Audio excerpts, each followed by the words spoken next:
ಬಂಗಾರದಿಂದ ಬಣ್ಣಾನ ತಂದ ಏನಿಲ್ಲಮ್ಮ ಮಾತ್ರ ಹಿಂಗೆ ಸೀರೆ ಬರುತ್ತೆ. ಅವಳು ಕಾರಲ್ಲಿ ನಾನು ಕೂತಿರ್ತೀನಿ, ನನ್ನನ್ನು ದಾರಿ ತಪ್ಸೋಕೆ ಅಂತ ಹಿಂಗೆ ಸರಿಯಾಗಿ ತೆಗಿತಾಳೆ. ಸೊ ಅವಾಗ ಒಂಚೂರು ಎಕ್ಸ್ಪೋಸ್ ಬರತ್ತಮ್ಮ, ಗೊತ್ತಾಯ್ತಲ್ಲ ನಿನಗೆ ಹೆಣ್ಣಾಗಿ ಎಕ್ಸ್ಪೋಸು ಗೊತ್ತಾಯ್ತು ಸರ್. ಅದು ನಿಂಗೆ ಆಗೋದೇ ಇಲ್ಲ ಫಸ್ಟ್ ಆಫ್ ಆಲ್. ಹೋಗ್ಲಿ ಬಿಡು. ರವಿಚಂದ್ರನ್ ಸರ್ ಸಿನಿಮಾದಲ್ಲಿ ಅವರು ಸುಳ್ಳು ಹೇಳಿ ಕ್ಯಾಮ್ರಾ ಮುಂದೆ ಕರ್ಕೊಂಡು ಹೋಗಲ್ಲ. ಸೊ ಸರ್ ಫಿಲ್ಮ್ ಡೈರೆಕ್ಟರ್, ಅವರು ಡೈರೆಕ್ಟರ್ ಕೂಡ ಡೈರೆಕ್ಷನ್ ಮಾಡಿದ್ದಾರೆ. ಮೊದಲು ಸುದರ್ಶನ್ ಅಂತ ಇತ್ತು, ಇವಾಗ ಆರ್ಯನ್ ಅಂತ ಇಟ್ಟಿದ್ದಾರೆ. Actor also. ಹೌದು. ಅದೇನಾಯ್ತು, ಒಂದಿನ ನನಗೆ ಕಕ್ಕ ಬಂದ್ಬಿಡ್ತು ಜೋರು. ಅಮ್ಮ ಗೋಡ್ರೇಜ್ ಕೆಳಗಡೆ ಹಾಕಿ ಈಗಲೂ ನೆನಪಿದೆ ನನಗೆ ತುಳಿದಿರೋದು. ಅಂದ್ರೆ ಆ ಚಿತ್ರ ಹಿಂಗಂದಾಗ ಕಣ್ಣಲ್ಲಿ ಫುಲ್ ಹಂಗೆ ಕೂತ್ಕೊಂಡ್ಬಿಡತ್ತೆ. ಮನ್ಸಿಗೆ ಹೆಂಗ್ ಆಗ್ತಿದೆ ಅಂದ್ರೆ, ಅಯ್ಯೋ ನನ್ನನ್ನು ಸಾಯಿಸ್ತಾ ಇದಾರೆ ಅಮ್ಮ, ಸಾಯಿಸ್ತಾ ಇದಾರೆ. 6ನೇ ಕ್ಲಾಸ್ ಆದ್ರೂ ನಾನು ಸುಸು ಮಾಡ್ತಿದ್ದೆ. ಈ ಚಾಪೆ ಕೆಳಗಡೆ ಅಕ್ಕಿ ಹಾಕ್ಬಿಡೋದು, ಅದನ್ನ ಫ್ರೈ ಮಾಡಿ ತಿನ್ಬೇಕು ಸುಸು ಮಾಡಿ. ನಿಮ್ಮ ಲೈಫಲ್ಲಿ ಏನು ಕೆಟ್ಟದಾಗ ಆಗುತ್ತೋ ಚಿಕ್ಕ ವಯಸ್ಸಲ್ಲಿ, ಅವರೇ ಜಾಸ್ತಿ ಬೆಳೆಯೋದು.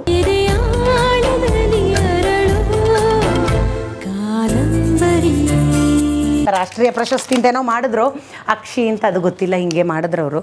ರಾಷ್ಟ್ರೀಯ ಪ್ರಶಸ್ತಿ ಬೆಸ್ಟ್ ಆಕ್ಟ್ರೆಸ್ ಅಂತ ಇಳಾವಿಟ್ಲ ಅಂತ ಕೊಟ್ಟರು. ಸೊ ಹಾಗೆ ಸುದೀಪ್ ಸರ್ ನೋಡಿ ರಿಜೆಕ್ಟ್ ಮಾಡಿದ್ರು ಪ್ರಶಸ್ತಿನ. ನಂಗೆ ಖುಷಿ ಆಯ್ತದ ಆಕ್ಚುಲಿ. ಯಾಕೆಂದ್ರೆ ಬರೋ ಟೈಮಲ್ಲಿ ಬಂದ್ರೆ ನಮಗೊಂದು ಸ್ಫೂರ್ತಿ ಅಂತ ಇರುತ್ತೆ.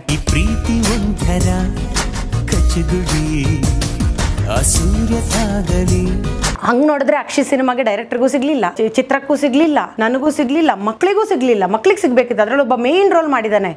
ಯಾರಾದ್ರೂ ಅವ್ನು ಆಕ್ಟಿಂಗ್ ಮಾಡಿಲ್ಲ, ಚೆನ್ನಾಗಿ ಮಾಡಿಲ್ಲ ಅಂತ ಹೇಳೋದಾದ್ರೆ ಇಷ್ಟು ಬಾಲ ಕಲಾವಿದರಲ್ಲಿ ನಾನು ಫೀಲ್ಡೇ ಬಿಟ್ಬಿಡ್ತೀನಿ. ಅಷ್ಟು ಚೆನ್ನಾಗಿ ಮಾಡಿದ್ದಾನೆ ಸರ್. ಸಿಗ್ಲಿಲ್ಲ, ಕ್ಯಾಟಗರಿನೂ ಇರಲಿಲ್ಲ. ಪಾಪ ಅನ್ಸುತ್ತೆ. ನಮಗಂತೂ ಆಸೆ ಇರಲ್ಲ, ಅಟ್ಲೀಸ್ಟ್ ಅವರು ಬೆಳೆಯೋರು, ಕನ್ನಡದವರು. ಮತ್ತೆ ಕನ್ನಡದವರನ್ನ ಕನ್ನಡದವರೇ ಬೆಳೆಸಿಲ್ಲ ಅಂದರೆ ಇನ್ಯಾರು ಬೆಳೆಸ್ತಾರೆ? ಅದಕ್ಕೆ ಹೋಗ್ತಾರೆ ಬೇರೆ ಕಡೆ. ಸುಮ್ಮನೆ ಹೋಗಲ್ಲ ಸರ್. ನಾವು ಒಂದು ಕಮೆಂಟ್ ಮಾಡ್ಬೋದು, ಹೋದ್ಲು ಇವಳು ಅಂತ. ಇಲ್ಲಿದ್ದಾಗ ನೀವೆಷ್ಟು ಬೆಲೆ ಕೊಡ್ತೀರಾ? ಇಲ್ಲಿದ್ದಾಗ ನಾನು ಇಂಡಸ್ಟ್ರಿಯವ್ರಿಗೆ ಕೇಳೋದು, ಅಕ್ಷಿ ಅಂತ ಒಂದು ಸಿನಿಮಾಗೆ ನೀವು ರಾಜ್ಯದಲ್ಲಿ ಪ್ರಶಸ್ತಿ ಕೊಟ್ಟಿಲ್ಲ ಅಂತ ಹೇಳಿದ್ರೆ, ರಾಷ್ಟ್ರದಲ್ಲಿ ಸಿಕ್ಕಿದೆ ಅಂದರೆ ಇದು ಹೆಂಗಾಯ್ತು ಅಂತ ಹೇಳಿದ್ರೆ, ನಿಮ್ಮ ಮನೇಲಿ ನಿಮಗೆ ಸನ್ಮಾನ ಇಲ್ಲ, ಕಂಡವ್ರ ಮನೇಲಿ ನಿಮಗೆ ಸನ್ಮಾನ ಮಾಡಿದ್ರು ಅನ್ನೋರ ಥರ ಆಯಿತು. ಕಂಡವ್ರ ಮನೆ ಅಂದರೆ ಮಾತಿಗೆ ಹೇಳಿರೋದು ನಾನು. ರಾಜ್ಯದಲ್ಲೊಂದು ಬರಬೇಕಿತ್ತಲ್ವ, ಮೈನ್ ಡೈರೆಕ್ಟ್ರಿಗೆ ಬರಬೇಕು. ಡೈರೆಕ್ಟ್ರಿಗೆ ಬಂದರೆ ನಾವುಗಳು ಬದುಕ್ತೀವಿ, ಕಲಾವಿದರು ಬದುಕ್ತೀವಿ. ಅದು ಬದುಕೋದಕ್ಕೆ ಅವಕಾಶನೇ ಕೊಡ್ತಾ ಇಲ್ವಲ್ಲ ಯಾರೂ. ಏನು ಮಾಡೋದು? ನಾವು ಕಲಾವಿದರು ಪಾಪ ಡೈರೆಕ್ಟ್ರ್ ಬೆಳೆಸ್ಬಿಡ್ತಾರೆ. ನಾವು ಹೆಂಗೆಂಗೋ ಒಂದು ಏನೋ ಒಂದು ಗುರ್ತಿಸ್ಕೊಂಡು ಒದ್ದಾಡ್ಕೊಂಡು ಹೋಗ್ತೀವಿ. ಡೈರೆಕ್ಟ್ರ್ ಕತೆ ಇವಾಗ ಅವ್ರು ಮಾಡ್ತಿದ್ದಾರೆ ಕಮರ್ಷಿಯಲ್ ಮೂವಿ ವಸಂತ ರುಕ್ಮಿಣಿ ಅಂತ, ಅದರಲ್ಲೊಂದು ಮೇಯ್ನ್ ರೋಲ್ ಮಾಡ್ತಿದ್ದೀನಿ, ಹೇಳ್ಬೇಡ ಅಂತ ಹೇಳಿ, ಅಂದರೆ ಕ್ಯಾರೆಕ್ಟರ್ ರಿವೀಲ್ ಮಾಡಬಾರ್ದು ಅಂತ ಹೇಳಿದ್ದಾರೆ. ನಾನು Rangayana Raghu sir combination full cinema ಅದು. ಸೊ ಹಾಗೆ ಕನ್ನಡದವ್ರು ಬೆಳೆಸ್ಬೇಕು, ನಾವು ಅದನ್ನು ಉಳಿಸ್ಕೋಬೇಕು ಅಷ್ಟೇ ಹೇಳೋದು ನಾನು. ಏನೂ ಮಾಡೋಕ್ಕಾಗಲ್ಲ. ಇದೆಲ್ಲ ಸುಮ್ಮನೆ ಬಾಯ್ ಬಡ್ಕೋತಾ ಇರಬೇಕು. ನಾನು ಅದು ತುಂಬ ತಲೆ ಕೆಡಿಸ್ಕೊಳ್ಳಲ್ಲ. ನನಗೆ ನಾನು ಸ್ವಲ್ಪ 6th ಸೆನ್ಸ್ ಜಾಸ್ತಿ, ಧ್ಯಾನ, ಪೂಜೆ. ಹಾಗಾಗಿ ನಾನು ದೇವರಿಗೆ ಸ್ವಲ್ಪ ಕನೆಕ್ಟ್ ಆಗಿರೋ, ಅಂದರೆ ಈ ಸೃಷ್ಟಿಗೆ ಕನೆಕ್ಟ್ ಆಗಿರೋ ಕಾರಣ ನನಗೆ ಆಫರ್ಸ್ ತುಂಬ ಬರುತ್ತೆ. ನನಗೆ ಯಾವತ್ತೂ ದೇವರು ಬಿಟ್ಟು ಹಾಕಿಲ್ಲ. ನಾನು ಕೊರಗಲ್ಲ. ಏನು ಕೊರಗ್ತೀವೋ ಅದೇ ನಡೆಯುತ್ತೆ. ಹಾಗಾಗಿ ನೋ ಕೊರಗು, ಆರಾಮಾಗಿ ಇರೋದಷ್ಟೇ. ಅಮ್ಮ ಬಂದ್ಬಿಡ್ತಾಳೆ, ಕಣ್ಬಿಡು ಪುಟ್ಟ. ಎಷ್ಟು ಸಿನಿಮಾ ಆಯ್ತು? ಸಿನಿಮಾ ನಾನು ಲೆಕ್ಕ ಸ್ವಲ್ಪ ಇಡಲ್ಲ. ನನಗೆ ಶಾರ್ಟ್ ಮೆಮೊರಿ. ಒಂದು ಲೆಕ್ಕ ಇಟ್ಟರೆ ಬೇಜಾರಾಗುತ್ತೆ. ಆಗಿರುತ್ತೆ, ಒಂದು 15-20 ಆಗಿರುತ್ತೆ ಅಷ್ಟೇ. ಸಿನಿಮಾ ಕಮ್ಮಿ ಸರ್. ಸಿನಿಮಾದಿಂದ ಓಡಿಸ್ಬಿಟ್ರು ನಂಗೆ. ಅಂದರೆ ಬೇಡ, ಎಲ್ಲ ಡೈರೆಕ್ಟ್ರು ನಿನ್ನ ಕೈಲಿ ಆಗಲ್ಲ ಸಿನಿಮಾ, ನೀನು ಸಿನಿಮಾಕ್ಕೆ ಸೂಟೇ ಆಗಲ್ಲ ಅನ್ನೋರು. ಅದರ ಒಳ ಅರ್ಥ ಗೊತ್ತಾಗ್ತಿರ್ಲಿಲ್ಲ ನನಗೆ. ತುಂಬ ಜನ ಒಳ ಅರ್ಥಗಳೆಲ್ಲ ಇದೆ ಅಲ್ಲ, ಅದು ನನಗೆ ಗೊತ್ತಾಗ್ತಿರ್ಲಿಲ್ಲ. ನೀನು ಸಿನಿಮಾಗೆ ಸೂಟ್ ಆಗಲ್ಲಮ್ಮ, ನೀನು ಸೀರಿಯಲ್ಲೇ ಮಾಡು ಅಂತ ಹೇಳೋರು ಆಗಿನ ಡೈರೆಕ್ಟ್ರು. ಇವನ್ನು ನಾನು ಶಂಭು ಮಾಡಿದಾಗಲೂ ಹೇಳೋರು, ಚೆಲ್ಲಾಟ ಮಾಡಿದಾಗ MD ಶ್ರೀಧರ್ ಅವರು ಹೇಳೋರು. ನಿನ್ಗೆ ಕೋಮಲ್ ಅವರ ಹೆಂಡತಿ ಮಾಡಿದೆ ಚೆಲ್ಲಾಟದಲ್ಲಿ, ಉಮರ್ಶಿ ಅವ್ರ ಸೊಸೆ.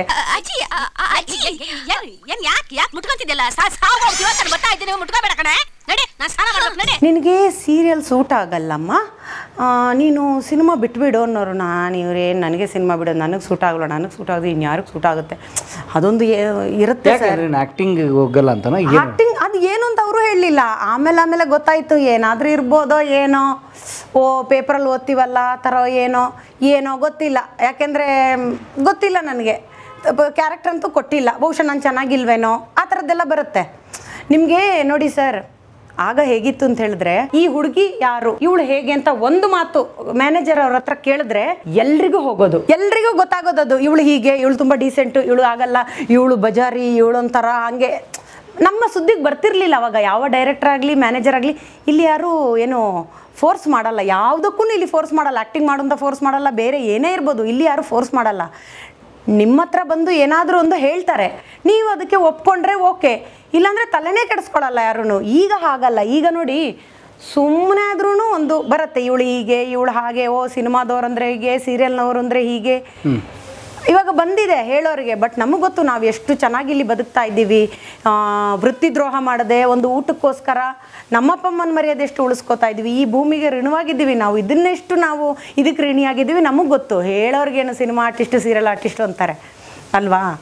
ಏನು ಅಂತ ಹೇಳಿದ್ರೆ ನಿಮಗೆ ದೊಡ್ಡ ದೊಡ್ಡ ಬಂಗ್ಲೆ, ಮನೆ, ಕಾರು ಆ ಥರ ಕನಸಿದ್ರೆ ಆ ಕನಸಿನಿಂದ ಓಡಬೇಕು. ನನಗೆ ಆ ಕನಸೇ ಇಲ್ಲ. ನಾವೆಲ್ಲ ಬಂಗ್ಲೆ ಕಾರೆಲ್ಲ ಮಾಡ್ಕೊಳ್ಳೋಕೆ ಸಾಧ್ಯ ಇದೆಯಾ ನಟಿಯಾಗಿ ಸಾಧ್ಯ ಇದೆ ಅಂತ ಹೇಳಿದ್ರೆ ಅದು ತುಂಬ ದೊಡ್ಡ ಓಡು ಅನ್ಕೋತಾರೆ. ಅಂದರೆ ನಟಿಯಾಗಿ ಹೀರೋಯಿನ್ ಆಗಿ ಏನಾದರೂ ಕ್ಲಿಕ್ ಆಗಿಬಿಟ್ರೆ ಮಾಡ್ಬೋದೋ ಏನೋ. ಬಟ್ ನಾವೆಲ್ಲ ಸೀರಿಯಲ್ ಮಾಡಿದವರು, ಸೀರಿಯಲಲ್ಲಿ ಕೊಡೋ ಪೇಮೆಂಟಿಗೆ ಸಾಧ್ಯ ಆಗಲ್ಲ. ತುಂಬ ಲೇಟಾಗಿ, ಅಂದರೆ ಒಂದು 50-60 ವರ್ಷ ಆದಮೇಲೆ ಕೂಡಿಟ್ಟು ದುಡ್ಡಿಂದ ಮಾಡ್ಬೋದಷ್ಟೇ.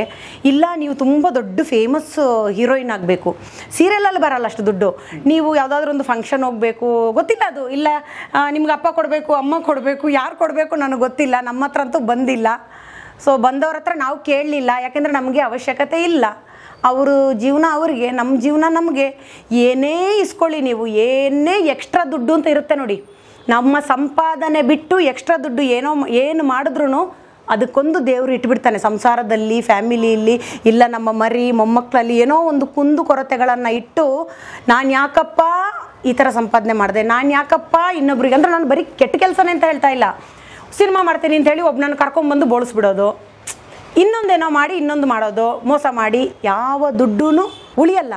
ಕೊರ್ಗಿ ಸಾಯ್ಬೇಕು ಒಂದಿನ, ಆದರೆ ಹೇಳ್ಕೊಳಲ್ಲ ಅಷ್ಟೇ. ಎಲ್ರಿಗೂ ಶಾಶ್ವತವಾದ ಸುಖ ಬೇಡ, ಮಾಮೂಲಿ ಬೇಕು. ಇವಾಗ ಚೆನ್ನಾಗಿರಬೇಕು, ಅವ್ರು ಅಂತಾರೆ ಇವ್ರು ಅಂತಾರೆ ಅಂತ. ನಾನು ಯಾರಂತಾರೆ ಅಂತಲೂ ತಲೆ ಕೆಡಿಸ್ಕೊಳ್ಳೋರು. ನಾನು ಇಷ್ಟೊತ್ತಾದರೆ ಈ ರೋಡಲ್ಲೆಲ್ಲ ಗೊತ್ತು, ನಾನು ಆ್ಯಕ್ಟಿಂಗ್ ಕ್ಲಾಸ್ ಮಾಡ್ತೀನಿ, ನಾನು ಪಾಡಿಗೆ ಓಡಾಡ್ತೀನಿ, ನಾನು ತುಂಬ ಸಿಂಪಲಾಗಿ ಬದುಕ್ತೀನಿ. ಕೇಳ್ತಾರೆ ಜನ, ನೀವೇನಿಲ್ಲಿ ರೋಡಲ್ಲಿ, ನಾನೇನಿಲ್ಲಿ ರೋಡಲ್ಲಿ, ನಾನು ರೋಡಲ್ಲಿ ಇರಬಾರ್ದಾ, ಇನ್ನೆಲ್ಲಿರಬೇಕು, ನೀವೇನಿಲ್ಲಿ ಅಂದೆ. ಅಲ್ಲ ನಾನು ಮಗುನ ಕರ್ಕೊಂಬಂದು ನಾನು ಅದೇ ಥರ, ಮತ್ತೆ ನಾನು ಫ್ರೀ ಟೈಮಲ್ಲಿ ಇಲ್ಲಿ ಓಡಾಡ್ತಿದ್ದೀನಿ, ಯಾಕೆ ಇರಬಾರ್ದಾ? ಹಾಗಲ್ಲ, ನೀವೆಲ್ಲ ಆರ್ಟಿಸ್ಟ್ ಅಲ್ಲ, ನಿಮ್ಮಂಥವ್ರು ಹಿಂಗೆ ಹೇಳಿನೇ ಈಗ ಆಗಿರೋದು. ನಮಗೂ ಬದುಕೋದಕ್ಕೆ ಬಿಡಿ, ಆರ್ಟಿಸ್ಟು ಟಿ ವಿ ಮುಂದೆ ಅದೊಂಥರ ಕೆಲಸ ಥರ.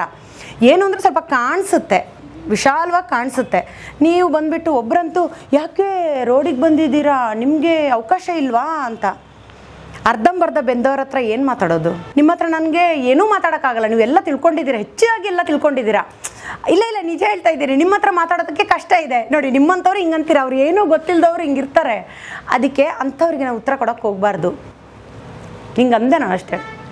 ಹಿಂಗಂದರೆ ಅದೇ ಅರ್ಥ ಅಲ್ವಾ, ಸುಮ್ಮನೆ ಬಾಯಿ ಯಾಕೆ ಸರ್ ಖರ್ಚು ಮಾಡೋದು? ನಿಮ್ಮ ಹತ್ರ ಖರ್ಚು ಮಾಡಿದ್ರೆ ಅದಕ್ಕೊಂದು ಬೆಲೆ ಇದೆ, ಅದಕ್ಕೊಂದು ಅರ್ಥ ಇದೆ, ಅದು ಯಾರಿಗೋ ಒಂದು ರೀಚ್ ಆಗುತ್ತೆ. ಯಾರ್ಯಾರ ಹತ್ರನೋ ಹೋಗಿ ನಿಮಗೆ ಅವಕಾಶ ಇಲ್ವಾ, ನೀವು ಯಾಕೆ ಹಿಂಗೆ, ನೀವಿನ್ನೂ ಕಾರ್ ಮಾಡಿಲ್ವಾ, ನೀವೇನು ಬಂಗ್ಲೆ ಮಾಡಿಲ್ವಾ, ಅದು ಮಾಡಿಲ್ವಾ, ಇದು ಮಾಡಿಲ್ವಾ ಅನ್ನೋರಿಗೆ ನಾವು ಯಾಕೆ ಉತ್ತರ ಕೊಡಬೇಕು? ನನ್ನ ಸಂಪಾದನೆ ಎಷ್ಟಿದೆ, ನಾನೆಷ್ಟು ಸಂಪಾದನೆ ಮಾಡ್ತೀನಿ, ಅದರಲ್ಲಿ ಏನೇನು ತೊಗೊಂಡಿದ್ದೀನಿ ನನಗೆ ಗೊತ್ತು. ನಾನು ಸಂತೋಷವಾಗಿದ್ದೀನಿ, ನೆಮ್ಮದಿಯಾಗಿದ್ದೀನಿ, ನನಗೆ ಅದೇ ಮುಖ್ಯ. ನನಗೆ ಶಾಂತಿ, ನೆಮ್ಮದಿ ತುಂಬ ಮುಖ್ಯ ನನಗೆ. ಹಾಗಾಗಿ ನಾನು ಅವರಿಗೆಲ್ಲ ಉತ್ತರ ಕೊಡಲ್ಲ. ಇಷ್ಟು ಖುಷಿಯಾಗಿದ್ದೀನಿ, ಇಷ್ಟು ಫ್ರೀಯಾಗಿ ಮಾತಾಡ್ತೀನಿ, ನಾನು ಯಾರ ಹತ್ರ ಮಾತಾಡೋಕ್ಕೂ ಹೆದರಲ್ಲ. ಯಾಕಂದ್ರೆ ಮನಸ್ಸು ಸ್ವಚ್ಛ ಇದೆ, ಏನು ಸ್ವಚ್ಛವಾಗಿದೆ, ಮನಸ್ಸು ಸ್ವಚ್ಛವಾಗಿದೆ. ನಿಮ್ಮ ಥರ ಅಷ್ಟೇ. ನಿಮ್ಮ ಯಜಮಾನ್ರ ಫೋಟೋ ಇಲ್ಲಿ? ಯಜಮಾನ್ರು ಇಲ್ಲ, ಫೋಟೋ ನೋಡಿ, ಯಜಮಾನ್ರ ಫೋಟೋನೇ ಹಾಕಿಲ್ಲ. ಹಂಗಲ್ಲ, ನಾನು ನಂದೂ ಇಲ್ಲ ಸರ್, ನಂದು ಹಾಕೊಂಡಿಲ್ಲ. ಯಾಕೆಂದ್ರೆ ನನಗೆ ಏನು ಆಸೆ ಅಂತ ಹೇಳಿದ್ರೆ, ಒಂಥರ ನನ್ನ ರೂಮಲ್ಲೆಲ್ಲ ದೇವ್ರು ಇರೋದು. ರೂಮ್ ಏನು ಚೆನ್ನಾಗಿಲ್ಲ ನೋಡ್ಬೇಡಿ, ನೋಡಿ ಅಲ್ಲಿ ಕೃಷ್ಣನ್ ಫೋಟೋ ಇದೆ. ನಂಗೆ ಏನಂದ್ರೆ ಫುಲ್ ದೇವ್ರು, ಅಲ್ಲಿಯೂ ಕೃಷ್ಣ, ಅದು ದೇವ್ರು. ನಂಗೆ ಏನಿದ್ರು ನಮ್ಮನ್ನ ನಾವು ನೋಡ್ಕೊಳ್ಳೋದಕ್ಕಿಂತ ನಮ್ಮ ಹಿರಿಯರನ್ನ ನೋಡ್ಕೊಂಡು ಅವ್ರು ಏನು ಪಾಠ ಕಲಿಸ್ತಾರೋ ಅದು ನಾನು ಬೆಡ್ರೂಮಲ್ಲಿ ಇಟ್ಟಿದೆ, ನಿಮ್ಗೋಸ್ಕರ ತಗೊಂಡ್ಬಂದೆ. ಅವ್ರು ಏನು ಪಾಠ, ಅದು ನಂದು ಬಾಯೋ ಅಂತ, ಅದು ಸಿನಿಮಾ, ಅದು ಏನು ಪಾಠ ಕಲಿಸ್ತಾರೋ ಅದನ್ನ ನೋಡ್ಕೊಂಡು ಕಲಿ. ನಮ್ಮನ್ನ ನಾವೇ ನೋಡ್ಕೊಂಡಿದ್ರೆ ಅಯ್ಯೋ ಅನ್ಸ್ಬಿಡುತ್ತೆ. ನಂಗೆ ಖುಷಿ ಆಗುತ್ತೆ. ನನ್ನ ಬೆಡ್ರೂಮಲ್ಲಿ ನಂದು ಹಾಕೊಂಡಿದ್ದೀನಿ ನಾನು, ಅದನ್ನ ನೋಡಿದ್ರೆ ನಂಗೆ ಖುಷಿ ಆಗುತ್ತೆ. ತೋರಿಸಿ ನಮಗೂ. ಚೆನ್ನಾಗಿಲ್ಲ, ಹೌದಾ? ಬನ್ನಿ, ಎಲ್ಲರೂ ಸ್ವಾಗತ. ನನಗೆ ಎಲ್ಲ ದೇವ್ರ ಹುಚ್ಚು ಜಾಸ್ತಿ. ಇಲ್ಲಿ ಇದು ಏನೋ ಅರ್ಜುನ ಅಂತ ಬರ್ದೆ. ನಂಗೆ ಆ ಅರ್ಜುನ ಆನೆ ಸತ್ತಾಗ ತುಂಬಾ ಬೇಜಾರಾಗಿತ್ತು. ಯಾಕೋ ತುಂಬಾ ಬೇಜಾರಾಯ್ತದು. ಅದು ಗೊತ್ತಿಲ್ಲ, ಅದು ಅಂಬಾರಿ ಹೊತ್ತಿದ್ದಕ್ಕೋ ಏನೋ ಗೊತ್ತಿಲ್ಲ. ಇದು ಆಂಜನೇಯ, ಇವರೆಲ್ಲರ ಮಂತ್ರ ಗೊತ್ತು ನನಗೆ. ನಾನು ಎಲ್ಲ ಮಂತ್ರನೂ ಗೊತ್ತು. ನೀವು ಯಾವ ವಾರದ್ದು ಏನ್ ಮಂತ್ರ ಹೇಳಿದ್ರು ಹೇಳ್ತೀನಿ. ಸೋಮವಾರ ಒಂದು ಮಂತ್ರ ಹೇಳಿ. ಸೋಮವಾರ ಅಮೃತ್ಯುಂಜಯ ರುದ್ರಾಯ ನೀಲಕಂಠಾಯ ಶಂಭವೆ ಅಮೃತೇಶಾಯ ಶರ್ವಾಯ ಮಹಾದೇವಾಯ ತೇ ನಮಃ ತ್ರಯಂಬಕಂ ಯಜಾಮಹೇ ಸುಗಂಧಿಂ ಪುಷ್ಟಿವರ್ಧನಂ ಉರ್ವಾರುಕ್ಮೇವ ವಂದನಾತ್ ಮೃತ್ಯೋರ್ಮುಕ್ಷ್ಯಮಾಮೃತ ನಮಃ ಶಿವಾಯ ಶಾಂತಾಯ ಹರಾಯ ಪರಮಾತ್ಮನೆ ಪ್ರಣತಕ್ಲೇಶನಾಶನ ಯೋಗಿನಾಂ ಪತೇ ನಮಃ. ಶಿವಾಷ್ಟೋತ್ರ ಶತನಾಮಲಿ ಎಲ್ಲ ಹೇಳ್ತೀನಿ. ಇದು ಸರಸ್ವತಿ, ಇವಳು ನಮ್ಮ ತಾಯಿ. ಇದು ಇಳಾವಿಟ್ಲ. ಇದು ನೀವು ಕೆಲವೆಲ್ಲ ವಿಚಿತ್ರದಲ್ಲಿ ವಿಚಿತ್ರವಾಗಿರೋರು ಅಂತ ಹೇಳ್ತಾರಲ್ಲ, ಅದು ನಾನೇ ಅನ್ಸುತ್ತೆ. ಹೇಗೆ ಅಂತ ಹೇಳಿದ್ರೆ, ಇದು ನೋಡಿ, ನನ್ನ ದೇಹಕ್ಕೆ ನಾನು ಎಷ್ಟು ಪ್ರೀತಿಸ್ತೀನೋ ಇವಳಿಗೂ ಒಂದು ದಿನ ಥ್ಯಾಂಕ್ಸ್ ಹೇಳ್ತೀನಿ. ಈ ದೇಹ ಯಾರ್ದೋ ಗೊತ್ತಿಲ್ಲ, ಆತ್ಮ ಮಾತ್ರ ನಂದು. ನಾನೇನು ಆಧ್ಯಾತ್ಮ ಇದ್ರಲ್ಲಿ ಮಾತಾಡ್ತಾ ಇಲ್ಲ, ಹೇಳಿದ್ದು ಆತ್ಮ ಯಾರ್ದೋ. ಈ ದೇಹ, ಸುಂದರವಾದ ದೇಹಕ್ಕೆ ಒಂದು ಅವಕಾಶ ಕೊಟ್ಟಿದೆ ಅಲ್ಲ ಈ ದೇಹ, ಆತ್ಮಕ್ಕೆ. ಸೊ ಆತ್ಮ ಥ್ಯಾಂಕ್ಸ್ ಹೇಳ್ತೀನಿ, ನಾನು ಆತ್ಮದಿಂದ ಇದಕ್ಕೆ ಥ್ಯಾಂಕ್ಸ್ ಹೇಳ್ತೀನಿ. ಇಳವಿಟ್ಲ ಯಾವಾಗ್ಲೂ ಚೆನ್ನಾಗಿರೋ, ಒಳ್ಳೆ ಕೆಲಸಗಳನ್ನ ಮಾಡು, ಯಾರು ಏನೇ ಹೇಳಿದ್ರು ತಲೆ ಕೆಡಿಸ್ಕೋಬೇಡ ಅಂತ ದೇವ್ರನ್ನೇ ಬಿಟ್ಟಿಲ್ಲ. ನಿನ್ನನ್ನು ಏನ್ ಬಿಡ್ತಾರೆ, ಒಳ್ಳೇದಾಗ್ಲಿ ನಿಂಗೆ ಅಂತೀನಿ ಯಾವಾಗ್ಲೂ. ಆಮೇಲೆ ನೀವು ನಿಮ್ಮ ಉಡುಪು ವಸ್ತ್ರ ಅದ್ರ ಬಗ್ಗೆ ಬಹಳ ಪರ್ಟಿಕ್ಯುಲರ್. ನೀವು ನಿಮ್ನ ಯಾವಾಗ ನೋಡಿದ್ರು ಅಲ್ಲ, ಇವತ್ತು ಬೇಕು ಅಂತಾನೆ ಸ್ವಲ್ಪ ಅದಕ್ಕೆ ರೆಡಿ ಪ್ರೆಸೆಂಟ್ ಸೀರಿಯಲ್ಗಳಲ್ಲೂ ಅಷ್ಟೇ, present your self in a very good manner. ಅಂದ್ರೆ ನಮ್ಗೆ ಅಭ್ಯಾಸ ಇಲ್ಲ ಸರ್. ಉಡುಗೆ ತೊಡುಗೆ ಹೇಗಿರುತ್ತೆ ಗೊತ್ತಾ, ನಾವು ಒಬ್ಬರಿಗೆ ತೋರಿಸಿ ಪ್ರಯೋಜನ ಇಲ್ಲ. ನಾನು ನನ್ನ ಪರ್ಸನಲ್ ಹೇಳ್ತಿರೋದು, ಅಂದ್ರೆ ಬೇರೆಯವ್ರ ಬಗ್ಗೆ ನನಗೇನು ಆಕ್ಷೇಪಣೆ ಇಲ್ಲ. ಬಟ್ ಒಬ್ಬರ ಕಣ್ಣಿಗೆ ಹಿಂಗ್ ಅನ್ಸ್ಬಿಟ್ರೆ ನಾವು ಈ ಸೃಷ್ಟಿಗೇನೋ ಮೋಸ ಮಾಡಿದ ಹಾಗೆ. ಏನೋ ಒಂದು ಬಟ್ಟೆ ವಿಷಯವಾಗಿ ನನಗೇನಿಲ್ಲ, ನನಗೆ ಅಪ್ಪ ಅಮ್ಮ ಆ ಥರದ್ದು ಹಾಕೇ ಇಲ್ಲ. ನಾನು ಸ್ಲೀವ್ಲೆಸ್ ಹಾಕಿರೋದು ಇವಾಗ ಅದು ಟ್ರೆಂಡ್ ಬಂದಿರೋದು. ಈ ಸ್ಲೀವ್ಲೆಸ್ ಹಾಕಿರೋದು ಇದೊಂದು 5 ವರ್ಷದ ಹಿಂದೆ. 15-20 ವರ್ಷ ಸ್ಲೀವ್ಲೆಸ್ಸೇ ಹಾಕಿಲ್ಲ ನಾವು, ಯಾಕೆಂದ್ರೆ ಅವಾಗ ಇರಲಿಲ್ಲ. ಸ್ವಲ್ಪ ಕಾಣಿಸಿದ್ರೆ TRP ಮುಚ್ಚಿ ಕಾಣುತ್ತೆ ಅನ್ನೋರು ಡೈರೆಕ್ಟ್ರು. ಮುಚ್ಚೋರು. ಇವತ್ತು ನೋಡಿ ಎಷ್ಟು ಪಿನ್ ಹಾಕಿದ್ದೀನಿ ಅಂದ್ರೆ ಮುಚ್ಚೋರು ಡೈರೆಕ್ಟ್ರು. ಇವಾಗ ಟ್ರೆಂಡ್ ಚೇಂಜ್ ಏನು ಮಾಡೋಕ್ಕಾಗಲ್ಲ. ದೇವರೇ ಎಲ್ಲ ಮಾಡ್ತಿದ್ದಾನೆ ಅಂದ ತಕ್ಷಣ ನೀವು ಅದಕ್ಕೆ ತಕ್ಕಂತೆ ನಾವು ಹೋಗ್ಬೇಕು, ನಾವು ಬದಲಾಗಬಾರ್ದು. ಟ್ರೆಂಡ್ಗೆ ಬಿಟ್ಬಿಡೋಣ, ನಾವು ಹೋಗ್ಬಾರ್ದು. ಈಗ ಅವ್ರೇನಾದ್ರೂ ಶಾರ್ಟ್ ಡ್ರೆಸ್ ಹಾಕದೇ ಇರಲಿ, ಅದು ಕಮೆಂಟ್ ಬಂದ್ರು ಅವ್ರಿಗೆ, ಅಥವಾ ಏನಾದರೂ ಅವರೇ ಸಹಿಸ್ಕೊಳ್ಳೋದಲ್ವಾ. ನಮಗೆ ಬೇಕಾ ಹಾಕಬೇಕು, ಇಲ್ಲ ಸುಮ್ಮನೆ ಇರಬೇಕು. ನಾವು ಯಾರ ಬಗ್ಗೆನೂ ಕಮೆಂಟ್ ಮಾಡಬಾರ್ದು. ನನಗೇನಂದರೆ ನಮ್ಮಪ್ಪನ ಮನೆಗೆ ಚೆನ್ನಾಗಿ ಅನಿಸ್ತಾ ಇರಲಿಲ್ಲ ನಾವು ಚಿಕ್ಕ ಬಟ್ಟೆ ಹಾಕೋದು, ಒಂಥರ ತುಂಬ ತೋರಿಸೋ ಬಟ್ಟೆ ಹಾಕೋದು. ನನಗೆ ಹೇಳೋರು, ನಾನು ಬದುಕಿರೋವರೆಗೂ ನೀನು ಸಿನಿಮಾದಲ್ಲಿ ಬೇರೆ ಥರದ್ದೆಲ್ಲ ತೋರಿಸ್ಬೇಡ ಅಂತ. ನಂದು ಸಿನಿಮಾದಲ್ಲಿ ಇಲ್ಲ ಬಿಡಿ. ಅಂದರೆ ಬಹುಶಃ ಆ ಥರ ಪಾತ್ರ ಬಂದಿಲ್ವಾ, ನಾನೇನು ಸಾಚ ಅಂತೆಲ್ಲ ಹೇಳೋದು, ಬಹುಶಃ ಆ ಪಾತ್ರ ಬಂದಿಲ್ವಾ, ಅಥವಾ ನನಗೆ ಆ ಥರ ಮಾಡೋದಕ್ಕೆ ನನಗೆ ಇಷ್ಟನೂ ಇರಲಿಲ್ಲ. 1-2 ಸಲ ಬಂದಿತ್ತು. ಯಾವುದೋ ಒಂದು 3-4 ದಿನದ ಪಾತ್ರಕ್ಕೋಸ್ಕರ ಎಲ್ಲ ಚಿಕ್ಕ ಡ್ರೆಸ್ ಹಾಕೊಂಡು ನಾನೇನಕ್ಕೆ ಸರ್ ಮಾಡಲಿ, ಏನು ಕೋಟ್ಯಾನ್ಗಟ್ಲೆ ಮಾಡ್ತೀನಿ. ಕೋಟ್ಯಾನ್ಗಟ್ಲೆ ಮಾಡಿದ್ರೆ ಹೌದಪ್ಪ, ಅಯ್ಯೋ ಮನೆ ಇದೆ ಕೋಟ್ಯಾನ್ಗಟ್ಲೆ, ನಾನು 3 ದಿನ ಪಾತ್ರ ಕೆಟ್ಟ ಬಟ್ಟೆ ಹಾಕೊಂಡು ಮಾಡಿದ್ದೀನಿ ಅಂತ. ಸ್ವಲ್ಪ ಕೊಡೋ ದುಡ್ಡಿಗೆ ಮಾನ ಮರ್ಯಾದೆ ಎಲ್ಲ ಕಲ್ಕೊಳ್ಳೋದು ಏನಕ್ಕೆ ಅವಾಗ ಟ್ರೋಲ್ ಮಾಡಿ ಅಲ್ವಾ. ಕೆಲವೆಲ್ಲ ಸಣ್ಣ ಪಾತ್ರಗಳು ಎಲ್ಲ ಮಾಡಿದ್ದೀನಿ. ಪೂರ್ತಿ ಏನು ಆ ಥರದ್ದೆಲ್ಲ ನನಗೆ ಒಗ್ಗಲ್ಲ. ಒಂದ್ಸಲ ರವಿಚಂದ್ರನ್ ಸರ್ ಕರೆದ್ರು ಅವ್ರ ಆಫೀಸ್ಗೆ ಕಾದಂಬರಿ ಮಾಡ್ಬೇಕಾದ್ರೆ. ನಾನು 3 kg ನನ್ನ ಲೈಫಲ್ಲಿ ಅವತ್ತು ನಾನು ಬೆಂಗಳೂರಿಗೆ ಬಂದಾಗ ಹಾಕಿರೋ ಬ್ಲೌಸು 2 ಸ್ಟಿಚ್ ಬಿಚ್ಚಿದ್ದೀನಿ. ಇಷ್ಟೇ ಇರೋದು ನಾನು. ಅದೇನಾಯ್ತು ಅಂದ್ರೆ ಜಾಸ್ತಿ ದಪ್ಪನೂ ಆಗ್ತಾ ಇಲ್ಲ, ಸಣ್ಣನೂ ಆಗ್ತಿಲ್ಲ, ಇದ್ದೀನಿ. ನಾನು 3 kg ದಪ್ಪ ಆದ ತಕ್ಷಣ ವರ್ಕೌಟ್ ಶುರು. ನಾನು ಯಾವಾಗಲೂ ವ್ಯಾಯಾಮ ಮಾಡ್ತೀನಿ. 3 kg ಆದ ತಕ್ಷಣ ನಾನು ಸಣ್ಣ ಆಗ್ತೀನಲ್ವಾ. ಸೊ ಅದೇನಾಗುತ್ತೆ, 3 kgಗೆ ಇದು ಎಲ್ಲ ಬಂದ್ಬಿಡುತ್ತಲ್ಲ. ರವಿಚಂದ್ರನ್ ಸರ್ ಅನ್ಕೊಂಡಿದ್ರು ನಾನು ಗೊಟ್ಟಿ ಇದ್ದೀನಿ ಅಂತ. ಬಂದ್ಬಿಟ್ಟು ಯಾರು ಅಂದ್ರು, ಅವ್ರು ತುಂಬಾ ಒಳ್ಳೆಯವರು, ಬೋಲ್ಡ್ ಅವರು.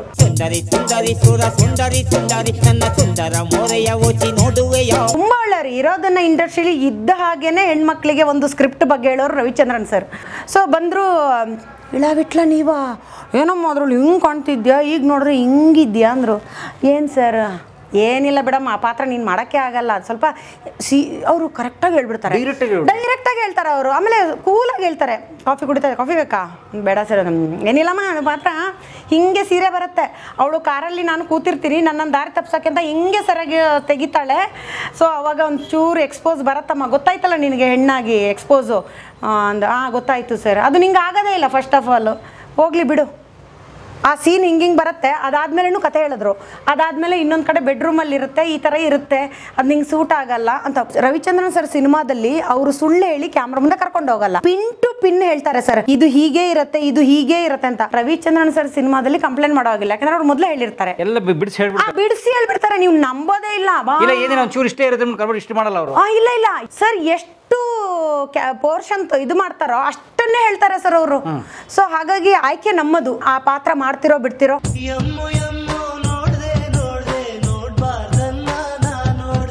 ಕೊನೆಗೆ ನಾನು ಅಯ್ಯೋ ಅಂತ ಬಂದ್ಬಿಟ್ಟೆ ಅಷ್ಟೇ. ನನ್ನ ನೋಡಿ ಹಿಂಗಿದ್ದಾಳೆ ಅನ್ಕೊಂಡ್ಬಿಟ್ರು. ಕಾಫಿನೂ ಇಲ್ಲ, ಪಾತ್ರನೂ ಇಲ್ಲ. ನನಗೆ ಅವಾಗ ಅವರ ನೋಡೋದೇ ದೊಡ್ಡದು. ಈಗಿನ ತರ ಅದು ಇಲ್ಲ, ಅದು ನಿಂತೋಯ್ತು. ಮಂಜಿನ ಹನಿ ಅಂತ ಏನೋ ಒಂದು, ಅದರಲ್ಲೊಂದು ಪಾತ್ರ, ಅದು ಮಂಜಿನ ಹನಿ ಅಂತ. ನಾನು ಬೇರೆ ಫುಲ್ ಮೊದಲಿಂದನೂ ಯಾವಾಗ ನೋಡು ಹೆಲ್ಮೆಟ್, ಜರ್ಕಿನ್, ಫುಲ್ ಶರ್ಟ್ ಹಾಕಿ ಅವ್ರ ಮುಂದೆ ದೊಡ್ಡ ಪ್ಯಾಂಟ್ ಎಲ್ಲ ಹಾಕಿ, ಅಷ್ಟೊಂದು ಡ್ರೆಸ್ಸಿಂಗ್ ಸೆನ್ಸ್ ನನಗೆ ಅವಾಗೆಲ್ಲ ಇಷ್ಟೊಂದು ಫ್ಯಾಷನ್ ಆಗಿ ಎಲ್ಲ ನಮಗೆ ಗೊತ್ತಿಲ್ಲ ಸರ್. ಅರ್ಧ ನಾನು ಫ್ಯಾಷನ್ ಇಲ್ಲ ಅಂತಲೇ ಅವಕಾಶ ಸಿಗ್ಗಿಲ್ಲ. ಅಂದರೆ ಫ್ಯಾಷನ್ ಆಗಿರಬೇಕು ಅಂದರೆ ನನಗೆ ಫ್ಯಾಷನ್ ಅಂದರೆ ಏನು ನಂಗೆ ಗೊತ್ತಿಲ್ಲ. ಈಗಿನ ಥರ ಯೂಟ್ಯೂಬ್ ಎಲ್ಲಿ ನೋಡೋದು ಏನು ಗೊತ್ತಿಲ್ಲ. ಮೋಡ್ ಆಗಿರಬೇಕು ಅಂದರೆ ಏನು, ಮೋಡ್ ಅಂದರೆ ಸಣ್ಣ ಇರಬೇಕು ಅಂತ, ಓಡೋದು ಸಣ್ಣ ಆಗೋದು, ನೋಡಿದ್ರೆ ಕೆಟ್ಟದಾಗಿದ್ದಾರೆ ಅಂತ. ಒಳ್ಳೆ ಫುಡ್ ತಿನ್ನಬೇಕು, ಏನೇನೋ ಇರುತ್ತಲ್ಲ, ಅದು ಆಮೇಲೆ ಬುದ್ಧಿ ಕಲ್ಸತ್ತೆ ಇಂಡಸ್ಟ್ರಿ ಹೇಗಿರಬೇಕು ಅಂತ. ವ್ಯಾಯಾಮ ಜೊತೆ ಒಳ್ಳೆ ಫುಡ್ಡು ತಯಾರಿಸಿದ್ದೀನಿ, ಅದನ್ನು ತಿನ್ನಬೇಕು. ಜೊತೆಗೆ ಒಂದಿಷ್ಟು ಗೊತ್ತಿಲ್ಲ ಸರ್ ಅದು ಹೇಗಂತ, ತುಂಬ ಕಪ್ಪಿದ್ದೆ ಅಂದರೆ ನೋಡೋಕೆ ಚೆನ್ನಾಗಿಲ್ಲ ಇಳಾವಿಟ್ಲ. ಈಗಲೂ ನೀವು ಯಾರಾದರೂ ನಾನು ಚೆನ್ನಾಗಿದೆಯಾ ಅಂದರೆ ನನಗದು ಭ್ರಮೆ ಅನಿಸ್ಬಿಡತ್ತೆ. ಅಂದರೆ ಚಿಕ್ಕ ವಯಸ್ಸಿಂದನೂ ಇವಳು ಚೆನ್ನಾಗಿಲ್ಲ ಚೆನ್ನಾಗಿಲ್ಲ ಚೆನ್ನಾಗಿಲ್ಲ ಅಂದು ಒಂದು ಒಂದು ಒಂದು ಚೆನ್ನಾಗಿಲ್ಲ ಸರ್. ಅದು ಈಗ ಸರ್ ನಾನು ಇವತ್ತು ಹೇಳ್ತಿಲ್ಲ, ನೀವು ಕಾದಂಬರಿ ಮತ್ತು ಧಾರಾವಾಹಿ ಅದಲ್ಲ, ಅದು ಅದೇ ಆದಮೇಲೆ ನೋಡಿ ಈಗ ಚೆನ್ನಾಗಿ ಕಾಣಲ್ವ ಸುದೀಪ್ ಸರ್ ಸಿನಿಮಾದಲ್ಲಿ. ಈಗ ಬಂದರೆ ನಿಮಗೆ ಅದು ಕ್ಯೂಟಾಗಿ ಕಾಣಲ್ವ ಈಗ? ಅದು ರಿಯಲ್ ಆಗಿ ಸಿನಿಮಾದಲ್ಲಿ ಕ್ಲಿಕ್ ಆಗದೆ ಹಾಗೆ ಬಂದರೆ ತಗೊಂಡು ಹೊಡಿತೀರಾ ಅಲ್ವಾ? ಒಂದ್ಸಲ ಹೆಸರು ಬಂದಮೇಲೆ ಎವ್ರಿಥಿಂಗ್ ಲುಕ್ಸ್ ಬ್ಯೂಟಿಫುಲ್. ಅಯ್ಯೋ ಹೌದಲ್ವಾ? ಹೌದು ನೋಡಿ, ಇವಾಗ ನೀವು ಎಲ್ಲಿದ್ರಿ? ನೀವು ಕಲಾ ಮಾಧ್ಯಮದಿಂದ ಹಾಗಲ್ಲ ಸರ್, ಪರಂ ಸರ್ ಕಲಾ ಮಾಧ್ಯಮದಿಂದ ಆ ಕೊರೋನಾ ಟೈಮ್ ನಿಮ್ಮನ್ನ ಈಗ ಮಾಡಿಬಿಡ್ತು. ಇಲ್ಲ ಸರ್, ಇರೋದನ್ನ ಹೇಳೋದು ಕೊಡ್ತೀರಾ? ಅಡುಗೆ ಮನೆ ಎಲ್ಲ ಚೆನ್ನಾಗಿಲ್ಲ, ಸಿಂಪಲ್ ಆಗಿ ನಮ್ದೆಲ್ಲ ಮಿಡಲ್ ಕ್ಲಾಸ್ ಫ್ಯಾಮಿಲಿ. ಇನ್ನು ಇದನ್ನ ಮಿಕ್ಸ್ ಮಾಡ್ಬೇಕು, ಇದೆಲ್ಲ ಇಟ್ಟಿದ್ದೀನಿ ಇವ್ರಿಗೆ ಅಂತ. ಅದೆಲ್ಲ ಸ್ಪೆಷಲ್ ಆಗಿ ಇದನ್ನ ಎಂಡೆಲ್ಲ ಹಾಕೋದು, ಇದು ಕಡಲೆ ಬೀಜ.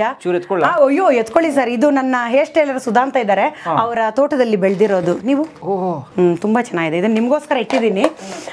ಇದೆಲ್ಲ ಆಮೇಲೆ ಮಿಕ್ಸ್ ಮಾಡಬೇಕು. ಇದು ಸ್ವಲ್ಪ ಇದೆ, ಇದು ತುಪ್ಪ ನೋಡಿ, ಇಲ್ಲಿ ಒಟ್ರಾಸಿ ಇಟ್ಬಿಟ್ಟಿದ್ದೀನಿ, ಜಾಗ ಇಲ್ಲ, ಚಿಕ್ಕ ಜಾಗ. ಇದು ನೋಡಿ, ಇದು ರೆಸಿಪಿ ಜೋಳನ ಪನ್ನೀರ್ನ ಇದರಲ್ಲಿ ಫ್ರೈ ಮಾಡೋದು, ಬೆಣ್ಣೆಯಲ್ಲಿ. ಸೊ ಇದಕ್ಕೆ ಕೊತ್ತಂಬರಿ ಸೊಪ್ಪು, ಕ್ಯಾರೆಟ್ ತುರಿದಾಕಬೇಕು, ಸೌತೆಕಾಯಿ, ಒಂದು ಬೆಟ್ಟದ ನೆಲ್ಲಿಕಾಯಿ ಅಷ್ಟು ಹಾಕಿ, ಉಪ್ಪು, ತುಂಬ ಮಸಾಲೆ ಎಲ್ಲ ಹಾಕೋಬಾರ್ದು, ಬೇಕಾದರೆ ಪೆಪ್ಪರ್, ಕಾಳು ಮೆಣಸು ಪುಡಿ ಉದುರಿಸಿ ಅದನ್ನು ಕಡಲೆ ಬೀಜನ ಕೊನೆಯಲ್ಲಿ ಹಾಕಿ ಕೊಡಬೇಕು. ಅದು ತಿಂತಾ ಇದ್ರೆ ಯಾವ ನಿಮಗೆ ಅಂತ ಮಾಡಿಟ್ಟಿದ್ದೀನಿ ಸ್ಪೆಷಲ್ ಆಗಿ. ಅಷ್ಟೇ ಸಿಂಪಲ್ ಆಗಿದೆ ಎಲ್ಲ ಅಡುಗೆ ಮನೆ, ಆ ಥರ ಏನಿಲ್ಲ, ಅಷ್ಟೇ ಸರ್. ಚಿಕ್ಕ ಮನೆ. ಎಷ್ಟು ವರ್ಷ ಇದ್ದೀರಿ ಮನೆ? 10 ವರ್ಷ. ಇದು ಓನರ್ ತುಂಬ ಒಳ್ಳೆಯವರು, ಸುಧಾ ರಮೇಶ್ ಅಂತ ಅವ್ರ ಅಮ್ಮ ಇದೆ. ಅವರು ಅಮ್ಮ ಲೀಸ್, ಇದು ಲೀಸ್. ಎಷ್ಟೊಂದು ಹೇಳಾಗಿಲ್ಲ, ನೀವು ಬಂದ್ಬಿಡ್ತೀರ ಅದಕ್ಕೆ. 10 ವರ್ಷ ಸರ್. ಬೆಂಗಳೂರಲ್ಲಿ 20 ವರ್ಷ ಆಯಿತು. ಫಸ್ಟ್ ಇದ್ದಿದ್ದು ಅನ್ನಪ್ರೆಡ್ಡಿ ಕಾಂಪ್ಲೆಕ್ಸ್, ಚಿಕ್ಕಲ್ಸಂದ್ರ, ಪದ್ಮನಾಭ ನಗರ. ಇಲ್ಲಿ ಈ ಬನಶಂಕರಿ 3rd ಸ್ಟೇಜ್ ಬಿಟ್ಟು ಎಲ್ಲೂ ಹೋಗಲ್ಲ. ಬನಶಂಕರಿ ಅಮ್ಮನ ಆಶೀರ್ವಾದ ಫುಲ್ ಇದೆ ನನಗೆ, ಹಾಗಾಗಿ ಇಲ್ಲಿಲೇ ರೌಂಡ್ ಹೊಡಿತಾ ಇದ್ದೀನಿ. ಹಾಗೆ ಚೆನ್ನಾಗಿದೆ ಏರಿಯಾ, ಜನ. ಸರ್ ಸ್ವಲ್ಪ ಹೊರಗಡೆ ಸಿನಿಮಾದ ಕೆಲಸ ಅಂತ, ಸ್ವಲ್ಪ ICU ಅಲ್ಲಿ ಸಿನಿಮಾ ಇದೆ, ಹಾಗಾಗಿ ಸ್ವಲ್ಪ ಎಲ್ಲ ಇದೆ, ಏನೂ ಮಾಡೋಕ್ಕಾಗಲ್ಲ ಸರ್. ಗಂಡು ಮಕ್ಕಳಿಗೆ ಅವರು ಸಿನಿಮಾದವರೇ, ಮೊದಲೆಲ್ಲ ಸೀರಿಯಲ್ ಮಾಡಿದ್ರು ಅವರು, ಮೂಕಾಂಬಿಕಾ, ಮತ್ತು ಮೇಯ್ನ್ ರೋಲ್ ಒಂದು ಯಾವ ಜನ್ಮದ ಮೈತ್ರಿ, ಸೂಪರ್ ಜೋಡಿಯಲ್ಲೂ ನಾವಿಬ್ಬರು ಅಲ್ಲೆಲ್ಲ ಯೂಟ್ಯೂಬಲ್ಲಿದೆ, ಪಾರ್ಟಿಸಿಪೇಟ್ ಮಾಡಿದ್ವಿ. ಏನು ಅಂತ ಹೇಳಿದ್ರೆ ನೋಡಿ, ಅದರಲ್ಲೂ ಸಿನಿಮಾದಲ್ಲಿ ಬಂದಮೇಲೆ, ಸಿನಿಮಾದ ಗಂಡು ಮಕ್ಕಳನ್ನ ಮದುವೆ ಆದಮೇಲೆ ಅವ್ರ ಆಸೆಗೆ ನಾವು ಯಾವತ್ತೂ, ಯಾರೇ ಆಗಲಿ, ಹುಡುಗಿ ಆಗಲಿ ಹುಡುಗ ಆಗಲಿ, ತಡೆ ಮಾಡಿದ್ರೆ ಅದು ಇನ್ನೊಂದು ಜಗಳ ಆಗ್ಬಿಡತ್ತೆ, ಇನ್ನೇನೋ ಆಗುತ್ತೆ. ಯಾಕಂದರೆ ಗಂಡು ಮಕ್ಕಳಿಗೆ ಸೀರಿಯಲ್ ಸಿನಿಮಾ ಮಾಡ್ತಿದ್ದಾಗೆ ನಾನು ಡೈರೆಕ್ಷನ್ ಮಾಡಬೇಕನ್ನೋ ಹುಚ್ಚು ಬರುತ್ತೆ. ಅದು ಸಕ್ಸಸ್ ಆಗುತ್ತೋ ಇಲ್ವೋ ಗೊತ್ತಿಲ್ಲ. ಅದು ನಾವು ಒಂದು ವೇಳೆ ಆಗಿಬಿಟ್ಟಿದ್ದಿದ್ರೆ ಅಲ್ವಾ, ನಾವು ಕಂಪ್ಲೇಂಟ್ ಮಾಡೋದು ಯಾಕೆ? ಒಂದು ವೇಳೆ ಇವಾಗ ಇನ್ನೂ ಆಗ್ಬೋದು. ವಿಜಯ್ ಪ್ರಕಾಶ್ ಸರ್ ಒಂದು ಹಾಡಿದ್ದಾರೆ ಅದರಲ್ಲಿ, ತುಂಬ ಚೆನ್ನಾಗಿದೆ ಅದು, ಸಾಂಗ್ ಎಲ್ಲ ಚೆನ್ನಾಗಿ ಬಂದಿದೆ. ಮನಾಲಿಲಿ ಒಂದೆರಡು ಶೂಟ್ ಮಾಡಿದ್ವಿ. ಗೊತ್ತಿಲ್ಲ ಸರ್ ಅದು ಯಾಕೆ ಏನು ಅಂತ, ಎಲ್ಲ ಭಗವಂತನಿಗೆ ಗೊತ್ತು, ಎಲ್ಲ ಕ್ವಶ್ಚನ್ ಮಾರ್ಕ್. ನಾನು ಅದೇನು ಜಸ್ಟ್ ತಲೆ ಕೆಡಿಸ್ಕೊಳ್ಳಲ್ಲ. ನಾನು ಮೊದಲೇ ಹೇಳಿದ್ದೆ, ನನಗೆ ಸಿನಿಮಾ ಮಾಡೋದು ಇಷ್ಟ ಇಲ್ಲ, ನಾನೇ ಹೀರೋಯಿನ್. ಅದರಲ್ಲಿ ಆ ಕೊರೋನಾ ಟೈಮಲ್ಲೇ ಮಾಡಿರೋದು, ಆ ಟೈಮಲ್ಲೇ ಟ್ರಕ್ ಆಗಿರೋದು, ಕಂಪ್ಲೀಟ್ ಆಗಿದೆ. ಅದಕ್ಕೆ ಅವ್ರು ಹೇಳಿದ್ರು ಒಂದೇ ಮಾತು, ನೀನು ಹೀರೋಯಿನ್ ಆಗಿ ನೀನು ಕೆಲಸ ಮಾಡು, ಉಳಿದಿದ್ದೆ ಯಾವುದಕ್ಕೂ ಬರಬಾರ್ದು ಅಂತ. ಹಾಗಾಗಿ ನಾನು ಏನಕ್ಕೂ ಹೋಗ್ತಾ ಇಲ್ಲ. ನಾನು ಸಂಪಾದನೆ ಮಾಡ್ತೀನಿ, ನನ್ನ ಹತ್ರ ದುಡ್ಡಿದೆ, ನಾನು ತಿಂತೀನಿ, ನಾನು ಚೆನ್ನಾಗಿರ್ತೀನಿ, ನನಗೇನು ಬೇಕೋ ತಗೋತೀನಿ ನಾನು, ಅಷ್ಟೇ. ಇದರಲ್ಲಿ ಇನ್ನೇನಿದೆ. So sir, film director? ಅವರು ಡೈರೆಕ್ಟರ್ ಕೂಡ ಡೈರೆಕ್ಷನ್ ಮಾಡಿದ್ದಾರೆ. ಮೊದಲು ಸುದರ್ಶನ್ ಅಂತ ಇತ್ತು, ಇವಾಗ ಆರ್ಯನ್ ಅಂತ ಇಟ್ಟಿದ್ದಾರೆ. Actor also. ಹೌದು. ಶುಭವಾಗಲಿ ಸರ್, ಸಿನಿಮಾಗೂ ಒಳ್ಳೇದಾಗಲಿ, ನಮ್ಮ ಮೇಡಮ್ ಅವ್ರಿಗೂ ಒಳ್ಳೇದಾಗಲಿ. ಬನ್ನಿ, ಆಕ್ಚುಲಿ ಇದು ಬರೀ ಪ್ರಾರಂಭ ಅಷ್ಟೇ. ಪ್ರಾರಂಭದಲ್ಲೇ ಇಷ್ಟು ಅಂದ್ರೆ ಭಯ ಪಡ್ತಾರೆ. ವಿವರವಾಗಿ ಮಾತಾಡೋಣ ಮೇಡಮ್. ಸ್ವಾಗತ ಕಲಾ ಮಾಧ್ಯಮ. ಒಳ್ಳೇದಾಗ್ಲಿ, ಒಳ್ಳೇದಾಗ್ಲಿ, ನಿಮ್ಗೂ ಒಳ್ಳೇದಾಗ್ಲಿ. Thank you. ಬನ್ನಿ. ನೋಡಿದ್ಯಾ ಅರ್ಚನಾ, ನೀನು ಅವನಿಗೆ ತಾಯಿನೂ ಅಲ್ಲ, ಆದ್ರೂ ನಿನಗೆ ಇಷ್ಟೊಂದು ಸಂಕಟ ಆಗ್ತಿದೆ ಅಂದ್ರೆ. ಎಕ್ಸಾಕ್ಟ್ಲಿ ಪುಣಚ ಗ್ರಾಮ, ಬಂಟ್ವಾಳ ತಾಲೂಕು ಬರುತ್ತೆ. ಆಜೇರು ಅಂತ ಒಂದು ಹಳ್ಳಿ. ಅಂದ್ರೆ ಈ ಪುತ್ತೂರು ಮತ್ತು ವಿಟ್ಲದ ಮಧ್ಯ ಹೋಗ್ಬೇಕು ಸರ್. ಅಲ್ಲಿಂದ ಇವತ್ತಿಗೂ ಆ ಊರಿಗೆ ಬಸ್ ಇಲ್ಲ. ಅಂದ್ರೆ ಒಂದು ತೋರಣಕಟ್ಟೆ ಅಂತ ಒಂದು ಬಸ್ ಬರುತ್ತೆ, ಅಲ್ಲಿ 3 ಬಸ್ ಬರೋದು. ಆಜೇರು ಅನ್ನೋದು ಅಂದರೆ ಬೆಟ್ಟ ಗುಡ್ಡ ಈ ಥರ ಎಲ್ಲ ಹತ್ಕೊಂಡು ಹೋಗ್ಬೇಕು, ಯಾರ್ಯಾರೋ ತೋಟ ಬೇಲಿ ಹಿಂಗೆಲ್ಲ ದಾಟಿ ಹೋಗಬೇಕು. ಇವತ್ತಿಗೂ ಅಲ್ಲಿ ಬಸ್ ಬರಲ್ಲ. ಹೇಗೆ ತೋಟನ ಏನು ಮಾಡ್ತೀರಾ, ರೋಡ್ ಹೆಂಗೆ ಮಾಡ್ತೀರಾ, ತೋಟನ ಮಾಡೋದಕ್ಕಾಗಲ್ಲ ಅಲ್ವಾ. ಹಾಗಾಗಿ ಅಲ್ಲಿ ಬಸ್ ಬರಲ್ಲ. ಜೀಪ್ ಏನಾದರೂ ಬಂದರೆ ಈ ಮಳೆಗಾಲದಲ್ಲಿ ಬರಲ್ಲ, ಕೊಚ್ಕೊಂಡು ಹೋಗುತ್ತೆ. ಈ ಏನಂತಾರೆ ತೋಡ್ ಥರ ಇರುತ್ತಲ್ಲ, ಅದು ನೀರು ನಿಂತಾಗ ಜೀಪ್ ಹೋಗುತ್ತೆ, ಅವ್ರ ಮನೆಗೆ ಮಾತ್ರ ಬರುತ್ತೆ.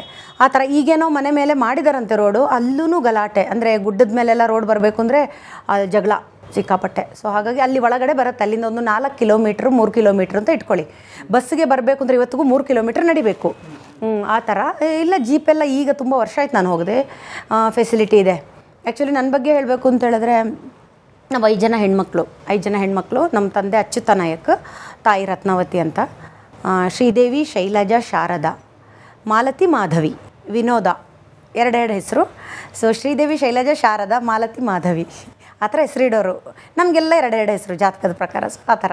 ನಂದು ಭಾರತಿ ಅಂತ ಇತ್ತು, ಮಾಧವಿ ಇದ್ದು ವಿನೋದ ಅಂತ ಇತ್ತು. ಈ ಥರ 5 ಜನ ಹೆಣ್ಮಕ್ಳು ನಾವು. ನಮ್ಮದು ಹುಟ್ಟೋವಾಗಲೇ ಒಂದು ದೊಡ್ಡ ಕತೆ. ಏನು ಅಂತ ಹೇಳಿದ್ರೆ, 3 ಜನ ಹೆಣ್ಮಕ್ಳಾಯಿತು. ಶ್ರೀದೇವಿ, ಶೈಲಜಾ, ಶಾರದಾ ಹುಟ್ಟಿದ ಮೇಲೆ ಮಗು ಬೇಕು, ಗಂಡು ಮಗು ಅಂತ. ಆಗಿನ ಕಾಲದಲ್ಲಿ ಗೊತ್ತು ನಿಮಗೆ. ಆಗಿನ ಕಾಲ ಅಂದರೆ ನಾನೊಂದು 10 ವರ್ಷ ಈಗೇನೂ ಹೇಳ್ತಾರೆ ಗಂಡು ಮಗು.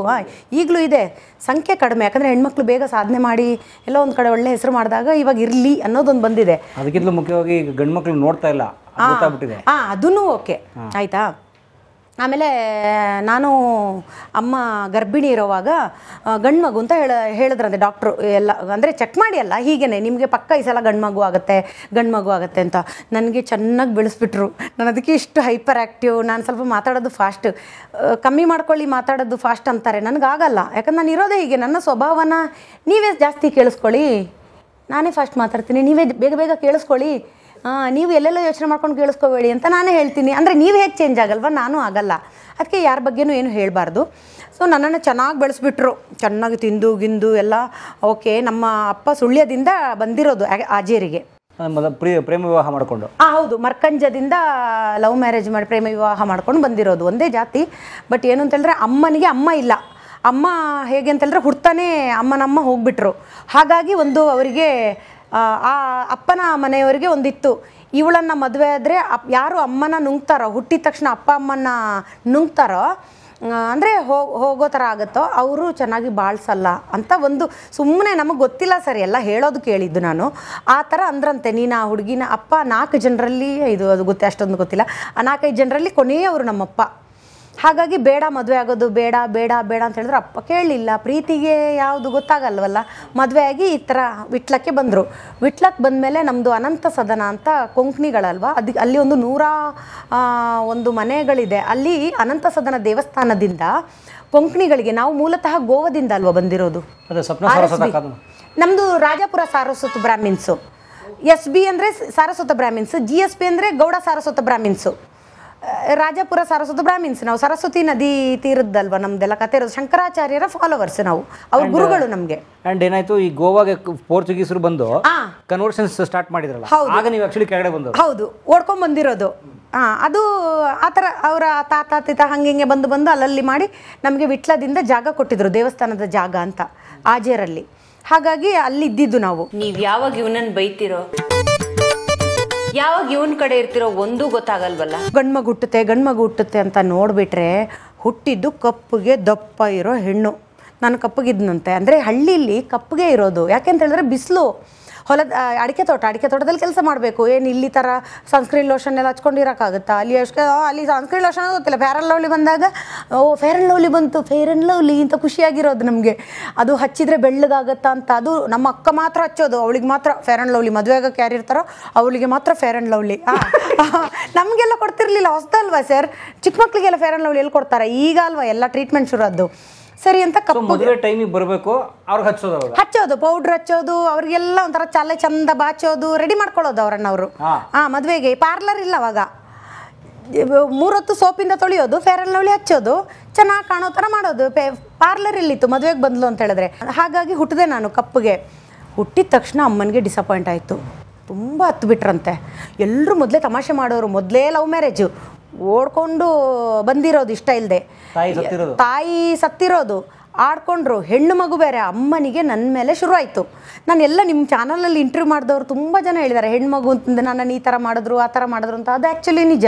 ಅಂಥವರೇ ಮುಂದಕ್ಕೆ ಬರೋದು. ನಿಮ್ಮ ಲೈಫಲ್ಲಿ ಏನು ಕೆಟ್ಟದಾಗುತ್ತೋ ಚಿಕ್ಕ ವಯಸ್ಸಲ್ಲಿ ಅವರೇ ಜಾಸ್ತಿ ಬೆಳೆಯೋದು.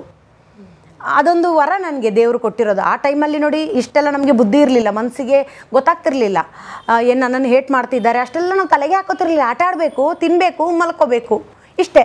ಅದೇನಾಯಿತು, ಅಮ್ಮ ಅಂದ್ರಂತೆ ಮಾರ್ಬಿಡೋಣ ಅಂತ. ಇದೆಲ್ಲ ನನಗೆ ಕತೆ ಹೇಳಿರೋದು ಅಪ್ಪ, ಕೆಲವು ಅಪ್ಪ ಹೇಳಿರೋದು, ಕೆಲವು ಅದಕ್ಕೆ ಇಂಟರ್ವ್ಯೂ ಶುರು ಮಾಡೋ ಮೊದಲೇ ಹೇಳ್ತಾ ಇದ್ದೀನಿ, ಏನಾದರೂ ಸ್ವಲ್ಪ ಹೆಚ್ಚು ಕಮ್ಮಿ ಮಾತಾಡೋದ್ರಲ್ಲಾಗಿದ್ದರೆ ಅಥವಾ ನಾನು ಹೇಳೋ ಸಂದೇಶದಲ್ಲಿ ಏನಾದರೂ ಹೆಚ್ಚು ಕಡಿಮೆ ನಿಮಗೆ ಅನಿಸಿದರೆ ಮೊದಲೇ ನಾನು ಕ್ಷಮೆ ಕೇಳ್ತೀನಿ. ನನಗೆ ಏನು ಗೊತ್ತಿದೆಯೋ ನಾನು ಅದನ್ನು ಮಾತ್ರ ಹೇಳ್ತೀನಿ. ನನ್ನ ಕಿವಿಗೆ ಬಿದ್ದಿದ್ದು ಅದು ನಿಜ ಕೂಡ ಅಂತ ಹೇಳಕ್ಕೆ ಇಷ್ಟಪಡ್ತೀನಿ. ನಿಮ್ಗಳ ಮನಸ್ಸಿಗೆ ಏನಾದರೂ ನೋವಾಗಿದ್ದರೆ ಅದು ಕ್ಷಮೆ ಕೂಡ ಕೇಳ್ತೀನಿ. ಸೊ ಹಾಗಾಗಿಬಿಟ್ಟು ಆ ಥರ ತಾಯಿಗೆ ಸಿಟ್ಟು ಬಂತು. ಈ ಹುಡುಗಿನ ಕೊಟ್ಟುಬಿಡೋಣ ಅಂತ, ಮಾರ್ಬಿಡೋಣ ಹುಡುಗಿನ. ನನಗೆ ನೋಡೋಕ್ಕಾಗಲ್ಲ, ನನ್ನನ್ನು ಕಂಡ್ರೆ ಅಮ್ಮನಿಗಾಗಲ್ಲ. ಕೊನೆವರೆಗೂ ಹಂಗೆ ಆಯ್ತದು, ನನ್ನನ್ನು ಕಂಡ್ರೆ ಆಗಲ್ಲ. ನನಗೊಂದು ಅಭ್ಯಾಸ ಏನಂದರೆ, ಚಿಕ್ಕ ಮಗುವಲ್ಲಿ ಬೆಳಿಗ್ಗೆನೂ ಕಕ್ಕ ಬರೋದು, ರಾತ್ರಿ ಆದ್ರೂ ಕಕ್ಕ ಬರೋದು, 2 ಟೈಮ್ ಹೋಗಬೇಕು ನನಗೆ. ಅದೇನಾಯಿತು, ಒಂದಿನ ನನಗೆ ಕಕ್ಕ ಬಂದುಬಿಡ್ತು ಜೋರು. ಆವಾಗ ಬಂತು ಅಂದ್ಕೊಂಡು ಅಮ್ಮ ಗೋಡ್ರೇಜ್ ಕೆಳಗಡೆ ಹಾಕಿ, ಈಗಲೂ ನೆನಪಿದೆ ನನಗೆ ತುಳಿದಿರೋದು. ಅಂದರೆ ಚಿಕ್ಕ ಮಕ್ಳಿಗೆ ಹೊಡೆಯೋವಾಗ ಆ ಒಂದು ಭಯ ಆಗುತ್ತೆ ಸರ್, ಅದಕ್ಕೆ ಭಯ ಬೀಳಿಸ್ಬಾರ್ದು ಮಕ್ಕಳನ್ನ ಅನ್ನೋದು. ಆ ಭಯಕ್ಕೆ ಹಿಂಗಾಗುತ್ತೆ, ಆ ಚಿತ್ರ ಹಿಂಗಂದಾಗ ಕಣ್ಣಲ್ಲಿ ಫುಲ್ ಹಾಗೆ ಕೂತ್ಕೊಂಡ್ಬಿಡತ್ತೆ. ಚಿಕ್ಕ ವಯಸ್ಸಿನ ಘಟನೆಗಳು ಯಾಕೆ ಕೂತ್ಕೊಳ್ಳುತ್ತೆ ಮನಸ್ಸಲ್ಲಿ ಅಂತ ಹೇಳಿದ್ರೆ, ಏನೂ ಗೊತ್ತಿಲ್ಲದೆ ಅವಾಗ ಕ್ಲೀನ್ ಮನಸ್ಸಿಂದ ಬಂದಿರ್ತೀವಿ. ಒಂದೊಂದು ಘಟನೆಗಳು ಹಿಂಗೆ ಆಗ್ತಾ ಬರ್ತವೆ. ಅದು ನೆನಪಲ್ಲಿ ಉಳಿಯುತ್ತೆ. ಫಸ್ಟ್ ಘಟನೆ, ಸೆಕೆಂಡ್ ಘಟನೆ ಅಂತ ಗೋದ್ರೇಜ್ ಕೆಳಗಡೆ ಹಾಕೊಂಡು ತುಳಿದು ಸಾಯು ಮಾತೆತ್ತಿದ್ರೆ ಬಾತ್ರೂಮ್ಗೆ ಹೋಗ್ತೀಯಾ ಇಲ್ಲಿ ಹತ್ತಿರ ಅಂದರೆ ಈಗೆಲ್ಲ ಮನೆ ಒಳಗಡೆನೆ ಬಾತ್ರೂಮು. ಅವಾಗ ನೀವು ದೂರ ಕರ್ಕೊಂಡು ಹೋಗ್ಬೇಕಿತ್ತು. ರಾತ್ರಿ 9 ಗಂಟೆಗೆ ನಮ್ಮನ್ನು ಕರಿತಾ ಇದ್ದಿದ್ದು ವನದವರು ಅಂತ. ವನ ಅಂದರೆ ನಮಗೆ ಎಲ್ಲಿ ಜಾಗ ಕೊಟ್ಟಿದ್ರು ಅಂತ ಹೇಳಿದ್ರೆ, ಎಲ್ಲೋ ಒಂದು ಚಿಕ್ಕ ಜಾಗ, ಅಲ್ಲಿ ಎಲ್ಲ ಭೂತಸ್ಥಾನ, ಮತ್ತು ಅಲ್ಲೆಲ್ಲ ನಾಗಪ್ಪಂದು ಸ್ಮಶಾನದ ಎದುರುಗಡೆ ಫುಲ್ಲು ಸ್ಮಶಾನ. ಒಂದಿನ ದೆವ್ವ ನೋಡಿಲ್ಲ ಬಿಡಿ, ಹೆದ್ರಿದ್ ಮಾತ್ರ ಬಂತು. ಸ್ಮಶಾನದ ಮುಂದೆನೇ ಜಾಗ ಕೊಟ್ಟರು ನಮಗೆ, ಯಾರಿಗೂ ಬೇಡದೇ ಇರೋರಲ್ವಾ. ಸ್ಮಶಾನದ ಮುಂದೆ ಜಾಗ. ಆ ಟೈಮಲ್ಲಿ ಬಾತ್ರೂಮ್ ಕರ್ಕೊಂಡು ಹೋಗ್ಬೇಕು ಅಂದರೆ ದೂರ ಕರ್ಕೊಂಡು ಹೋಗ್ಬೇಕು. ಇಲ್ಲ ಕತ್ಲಲ್ಲಿ ಇಲ್ಲ, ಹಾಳೆ ಇಲ್ವಾ ಚಿಕ್ಕ ಮಕ್ಕಳಿಗೆ, ನಿಮ್ಗೆ ಗೊತ್ತಾ ಊರ ಕಡೆ ತೆಂಗಿಂದು ಹಾಳೆ ಬರುತ್ತೆ, ಆ ಹಾಳೆಯಲ್ಲಿ ಮಾಡಿಬಿಟ್ಟು ಎಸಿಬೇಕು. ಆ ಥರದ್ದು ಇದ್ದಿದ್ದಲ್ಲಿ. ಹೌದು ಸರ್, ಚಿಕ್ಕ ಹಳ್ಳೀಲಿ ಹಾಗೆ ಅಲ್ವ ಫೆಸಿಲಿಟಿ. ಈಗ ಮಕ್ಳಿಗೆ ಏನು ಮಾಡ್ತಾರೆ, ಚಿಕ್ಕ ಹಾಳೆಯಲ್ಲಿ ಮಾಡಿಸಿ ಆ ಹಾಳೆ ತಗೊಂಡೋಗಿ ದೂರ ಎಸೆಯೋದು. ಆ ಥರ ಮಾಡಬೇಕು.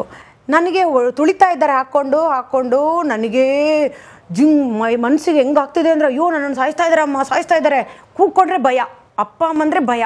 ನಾನೆಲ್ಲ ನನ್ನ ಬಗ್ಗೆ ಏನು ಹೇಳ್ತೀನೋ ಇದೆಲ್ಲ ಏನೂ ಇಲ್ಲದೆ ಇರೋ ಟೈಮ್ದು. ಈಗಿದ್ದಲ್ಲ, ಈಗಿದ್ದು ಹಿಂಗೆ ಮಾಡ್ತಾರ ಅಂದರೆ ಆಗಲ್ಲ. ನಾನು ಹೇಳ್ತಾ ಇರೋದು ಹಳೇದು. ಆವಾಗ ನಮ್ಮ ಶೈಲಜಾ ಬಂದುಬಿಟ್ಟು, ಬಿಡಮ್ಮ ನಾನು ತಲುಪಿಸ್ತೀನಿ ಇವಳನ್ನ ಅಂತ ಅವಳು ನನ್ನನ್ನು ಹೋಗಿಬಿಟ್ಟು, ಆಗಲೂ ನೆನಪಿದೆ ಅದು, ಭಯಕ್ಕೆ ಬರ್ತಾನೆ ಇಲ್ಲ ನನಗೆ. ಭಯಪಟ್ಟು ಆಯಿತು. ಆ ಥರದ್ದೊಂದು ಮೊದಲನೇ ಅನುಭವ. ಅವಾಗ ಗೊತ್ತಾಯಿತು ನನಗೆ, ನಾನಂದರೆ ಅಮ್ಮನಿಗೆ ಇಷ್ಟ ಇಲ್ಲ. ಆವಾಗ ಗೊತ್ತಾಗಿರೋದು, ಹೆಣ್ಣು ಮಗು ಅಂದರೆ ಅಮ್ಮನಿಗೆ, ಅದರಲ್ಲೂ ನಾನು ಅಂದರೆ ಇಷ್ಟ ಇಲ್ಲ ಅಂತ. ಆಮೇಲೆ ನನಗೇನಾಗಿತ್ತು, ಹೀಗೆ ಬೆರಳಿಟ್ಕೊಂಡು ಮಲಗೋ ಅಭ್ಯಾಸ, ಚೀಪೋದು. ಅದೇನಾಯಿತು, 2 ಹಲ್ಲು ಹಿಂಗೆ ಮುಂದೆ ಬರೋಕ್ಕೆ ಶುರುವಾಯಿತು. ಮಕ್ಕಳಿಗೆ ಬೆರಳು ಚೂಪೋ ಅಭ್ಯಾಸ ಬಿಡಿಸ್ಬಿಡಬೇಕು. ನನಗೆ ಅಮ್ಮನಿಗೆ ನನ್ನನ್ನು ಸೇವೆ ಮಾಡೋದಕ್ಕೆ ಮೊದಲೇ ನಾನಂದರೆ ಇಷ್ಟ ಇಲ್ಲ. ಇನ್ನು ಅದೆಲ್ಲ ಎಲ್ಲಿ ನೋಡ್ಕೋತಾರೆ ಅದು.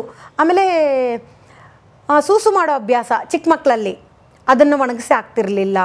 ಅದು ಎಷ್ಟೇ ದೊಡ್ಡವಳಾದ್ರೂ ನನಗೆ ಬ್ಲಾಡರ್ ನೋಡಿ, ಅಲ್ಲಿ ಹಳ್ಳಿಲೆಲ್ಲ ಏನು ಮಾಡ್ತಿದ್ರು ಅಂತ ಹೇಳಿದ್ರೆ, ಏನಾದರೂ ಸೂಸು ಮಾಡಿದ್ರೆ 1ನೇ ಕ್ಲಾಸ್ 2ನೇ ಕ್ಲಾಸ್ ನಿಂತು ಬಿಡಬೇಕು. ಇಲ್ಲಾಂದ್ರೆ ಇವಳಿಗೇನೋ ರೋಗ ಇದೆ ಅಂತಾರೆ. 7ನೇ ಕ್ಲಾಸ್ 8ನೇ ಕ್ಲಾಸಲ್ಲಿ ನೀವೇನಾದರೂ ಮಾಡಿಬಿಟ್ರೆ, ಇವಳಿಗೇನೋ ದೆವ್ವ ಹಿಡ್ದಿದೆ, ಇವಳಿಗೇನೋ ಒಂದು ಮೈಯಲ್ಲಿ ಬಂದಿದೆ ಅಂತ ಹೇಳಿಬಿಟ್ಟು ನೀವು ನಗ್ತೀರ ಹೇಳಿದ್ರೆ ಎಂತೆಂಥ ಕೆಲಸ ಮಾಡಿದ್ದೀವಿ ಅಂತ ಹೇಳಿದ್ರೆ. ನನಗೆ ಎಲ್ಲರದ್ದು ಸ್ಟಾಪ್ ಆಗಿದೆ ಸೂಸು ಮಾಡೋದು. ಅಕ್ಕನವ್ರದ್ದು, ನನ್ನ ತಂಗಿ ಬೇರೆ ಹುಟ್ಟುಬಿಟ್ಟಿದ್ಲು, ಅವಳು ಬೇಗ ಇದಾಯಿತು, ಬೇಗ ನಿಲ್ಲಿಸ್ಬಿಟ್ಲು ಸೂಸು ಮಾಡೋದು ಚಾಪೆಯಲ್ಲಿ.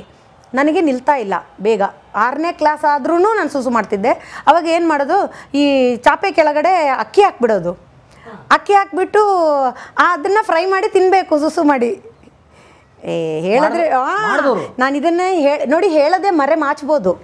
ಈಗ ಅಯ್ಯೋ ಕ್ಯಾಮ್ರಾದಲ್ಲಿ ಇವೆಲ್ಲ ಯಾಕೆ ಹೇಳಬೇಕು ಅಂತ, ಆದರೆ ಇತ್ತು ಈ ಥರ ಅಂತ ನಾನು ಹೇಳಲೇಬೇಕು. ನಾಳೆ ದಿನ ನಾನು ಇದನ್ನೊಂದು ಮುಚ್ಚಿಟ್ಟೆ ಅಂತ ನನ್ನ ಮನಸ್ಸಿಗೆ ಅನಿಸ್ಬಾರ್ದು. ಸೊ ಅದನ್ನು ಮಾಡೋರು. ಆಮೇಲೆ ಹರಕೆ ಹೊರಿಸೋರು. ಆಮೇಲೆ ಇನ್ನು ಏನೇನೋ ಇತ್ತು ಸರ್, ಹಳ್ಳಿಯಲ್ಲಿ ಏನೇನೋ ಇತ್ತು. ಆ ಥರ ನಮಗೂ ಏನು ಅಂತ ಹೇಳಿದ್ರೆ, ಮಕ್ಕಳಿಗೆ ಒಂದು ಸಲ ನಿಂತು ಬಿಡಲಿ, ಅವಮಾನ ಆಗಲ್ಲ. ಆಮೇಲೆ ಮಳೆ, ಮಂಗಳೂರು ಅಂದರೆ ಮಳೆ ಈಗ ಆಗ ಕರೆಕ್ಟಾಗಿ ಮಳೆ 3 ಕಾಲ, ಬೇಸಿಗೆ ಕಾಲ, ಮಳೆಗಾಲ, ಚಳಿಗಾಲ ಕರೆಕ್ಟಾಗಿ ಗೊತ್ತಾಗೋದು. ಚಳಿಗಾಲದಲ್ಲೇ ಮಳೆಗಾಲದಲ್ಲಂತೂ ನಿಮಗೆ ಬಟ್ಟೆನೇ ಒಣಗಲ್ಲ, ಅದೇ ಹಾಸಿ ಅದೇ ವಾಸನೆ. ವಾಶ್ ಮಾಡಿಕೊಡೋರಿಲ್ವಲ್ಲ, ಯಾರು ವಾಶ್ ಮಾಡ್ತಾರೆ ಸರ್? ಅಷ್ಟೆಲ್ಲ ಅದು ಒಣಗಲ್ಲ ಅದು ನನಗೆ. ಆದರೆ ನಮಗೆ ನೋಡಿ ಅದರಲ್ಲೂ ಖುಷಿ ಇತ್ತು, ಸಂತೋಷ. ಈಗ ನಾನು ಅನ್ಸೋದು ನಾವೆಲ್ಲ ಹೆಂಗೆ ಅಂದರೆ ಅವಾಗ ವಾಸನೆದು ಸ್ಮೆಲ್. ಇವಾಗ ಈ ಬಾತ್ರೂಮ್ ಇಲ್ಲೆಲ್ಲ ಮೋರಿ ಬ್ಲಾಕ್ ಆದರೆ ಬಾತ್ರೂಮ್ ವಾಸನೆ ಬರ್ತಾ ಇರುತ್ತೆ ಇವಾಗ. ಈಗ ಬೇಗ ಗೊತ್ತಾಗುತ್ತೆ, ಅವಾಗ ಗೊತ್ತಾಗ್ತಿರ್ಲಿಲ್ಲ ಚಿಕ್ಕ ಮಕ್ಕಳಿಗೆ. ಅದಕ್ಕೆ ಚಿಕ್ಕ ಮಕ್ಳಿಗೆ ಏನು ಗೊತ್ತಾಗಲ್ಲ, ಗಲೀಜು ಮಾಡಿದ್ರು ಅಂತ ಹೇಳ್ತಾರಲ್ವ, ಅದು ಹಾಗೆ. ಚಿಕ್ಕ ಮಕ್ಕಳಲ್ಲಿ ಗೊತ್ತಾಗಲ್ಲ ಅದು ಏನೂ. ಅವ್ರು ವಾಸನೆ ಬರ್ತಾರೋ ಇಲ್ಲೋ, ಸ್ನಾನ ಮಾಡಬೇಕೋ, ಬ್ರಷ್ ಮಾಡ್ತಾರೋ ಏನೂ ಗೊತ್ತಿಲ್ಲ ಅವಾಗ. ಆ ಥರದ್ದೆಲ್ಲ ಹಿಂಗೆ ಮಲಗೋದು ನರ್ಕ್. ಇವಾಗ ನೋಡಿದ್ರೆ ನನಗೆ ಯಪ್ಪ ಎಷ್ಟು ಕಷ್ಟಪಟ್ಟು ಬದುಕಿದ್ನಲ್ಲ ನಾನು. ಕಷ್ಟ ಅಲ್ಲ ನನಗೆ ಇವಾಗ ಅನಿಸೋದು, ಅದೆಲ್ಲ ಅವಾಗ ಅನಿಸ್ತಾನೆ ಇರಲಿಲ್ಲ. ಕಷ್ಟ ಅಲ್ಲ, ಅದೆಲ್ಲ ಜೀವನ, ಎಲ್ಲರದ್ದು ಜೀವನ. ಸೊ ಆ ಥರ 7ನೇ ಕ್ಲಾಸು 8ನೇ ಕ್ಲಾಸ್ ಬರ್ತಿದ್ದ ಹಾಗೆ ನಿಲ್ತೋಯ್ತು. ಕಲಾ ಮಾಧ್ಯಮದ ಎಲ್ಲ ಎಪಿಸೋಡುಗಳು ನಿಮಗೆ ಸಿಗಬೇಕು ಅಂತಂದ್ರೆ ಕಲಾ ಮಾಧ್ಯಮ ಯೂಟ್ಯೂಬ್ ಚಾನೆಲ್ನ ಸಬ್ಸ್ಕ್ರೈಬ್ ಮಾಡಿ, ಬೆಲ್ ಐಕಾನ್ನ ಕ್ಲಿಕ್ ಮಾಡಿ, ತಪ್ಪದೇ ಮಾಡಿ. ಈ ವಿಡಿಯೋ ನೋಡಿದ್ದಕ್ಕೆ ನಿಮಗೆ ತುಂಬ ಧನ್ಯವಾದಗಳು. ಪುಸ್ತಕಗಳನ್ನು ಓದು ಮನಸ್ಸನ್ನು ಅರಳಿಸುತ್ತೆ, ಬುದ್ಧಿಯನ್ನು ಚುರುಕು ಮಾಡುತ್ತೆ, ಕಾಣದ ಹೊಸಲೋಕವನ್ನು ಪರಿಚಯಿಸುತ್ತೆ. ಹಾಗಾಗಿ ಓದುವ ಸಂಸ್ಕೃತಿ ಹೆಚ್ಚಾಗ್ಲಿ. ಧನ್ಯವಾದ.